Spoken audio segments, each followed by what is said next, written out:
రే మచ్చా నీ బండి కాలరా. ఎందుకురా ఎక్కడికి వెళ్తున్నావు? అమ్మకి బాగాలేదురా, హాస్పిటల్ తీసుకొని పోవాలా. అవునా, బండి అయితే తీసుకొని పోరా, కానీ పెట్రోల్ వేయించుకో. నువ్వు ఎప్పుడు చూసినా పెట్రోల్ వేపివు కదరా. బండి నీళ్లతో కాదురా, పెట్రోల్ తో నడిచేది. అయితే ఈరోజు నేను కానీ కొత్త బండి కొనాలనుకుంటా. పెట్రోల్ గదిలే గానీ బండి కొంటావరా నువ్వు? చాలా ఆప్రా, నీలాంటి ఫ్రెండ్ ఉండడం కన్నా లేకపోవడమే మేలు. నేనేదో కామెడీ కన్నారా. తీసుకోరా కీసు. తీసుకో నువ్వే, నీ బండి నాకేం అవసరం లేదు. ఈ రోజు నుండి నీ ముఖం అస్సలు నాకు చూపియద్దు. రే మచ్చా. రే వదిలేరా, నాకు లేట్ అవుతాను, పదాం పారా. ఏందిరా? రే ఏమైందిరా? ఏమైందోరా, బైక్ స్టార్ట్ కావడం లేదు. నీకు తెలుసు కదరా నాకు లేట్ అవుతుందని. ఉండ్రా, శాసుకు కాల్ చేస్తా. హలో.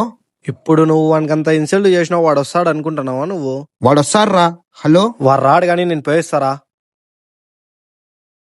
ఏమ్రా బండి స్టార్ట్ కావడం లేదా? పదరా మెకానిక్ దగ్గర వెళ్దాం. నీకంత తక్కువ చేసి మాట్లాడతాను, నీకు కోపం రాదారా? నీ మీద నాకు కోపం రావచ్చురా, కానీ ఎక్కువసేపు ఉండదు. అయినా నీ మాటలు ఎవరు సీరియస్ గా తీసుకుంటారా? ఎంత గొడవ పడినా గానీ కష్టాల్లో తోడుండేవాడే నిజమైన ఫ్రెండ్. బ్యాచ్ లో కూడా ఇలాంటి ఫ్రెండ్ ఉంటే వాడిని ట్యాగ్ చేయండి.